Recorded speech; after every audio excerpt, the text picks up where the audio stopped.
2 Chronicles, chapter 28. Ahaz was 20 years old when he became king, and he reigned in Jerusalem for 16 years. Unlike David his father, he did not do what was right in the eyes of the Lord. He followed the ways of the kings of Israel, and also made idols for worshipping the Baals. He burned sacrifices in the valley of Ben-Hinnom, and sacrificed his children in the fire, engaging in the detestable practices of the nations that the Lord had driven out before the Israelites. He offered sacrifices and burned incense at the high places, on the hilltops, and under every spreading tree. Therefore the Lord his God delivered him into the hands of the king of Aram. The Arameans defeated him, and took many of his people as prisoners, and brought them to Damascus. He was also given into the hands of the king of Israel, who inflicted heavy casualties on him. In one day, Pekah, son of Remaliah, killed 120,000 soldiers in Judah, because Judah had forsaken the Lord, the God of their ancestors. Zichri, an Ephraimite warrior, killed Maaseiah, the king's son, Azrikam, the officer in charge of the palace, and Elkanah, second to the king. The men of Israel took captive from their fellow Israelites, who were from Judah, 200,000 wives, sons, and daughters. They also took a great deal of plunder which they carried back to Samaria. But a prophet of the Lord named Oded was there, and he went out to meet the army when it returned to Samaria.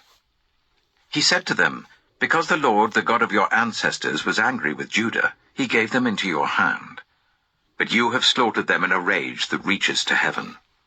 And now you intend to make the men and women of Judah and Jerusalem your slaves. But aren't you also guilty of sins against the Lord your God? Now listen to me. Send back your fellow Israelites that you have taken as prisoners, for the Lord's fierce anger rests on you." Then some of the leaders in Ephraim, Azariah, son of Jehohanan, Berechiah, son of Meshillemoth, Jehizkiah, son of Shallum, and Amasa, son of Hadlai, confronted those who were arriving from the war. "You must not bring those prisoners here," they said, "or we will be guilty before the Lord. Do you intend to add to our sin and guilt? For our guilt is already great, and his fierce anger rests on Israel." So the soldiers gave up the prisoners and plunder in the presence of the officials and all the assembly. The men designated by name took the prisoners, and from the plunder they clothed all who were naked. They provided them with clothes and sandals, food and drink, and healing balm. All those who were weak they put on donkeys. So they took them back to their fellow Israelites at Jericho, the city of palms, and returned to Samaria. At that time, King Ahaz sent to the kings of Assyria for help. The Edomites had again come and attacked Judah and carried away prisoners, while the Philistines had raided towns in the foothills and in the Negev of Judah.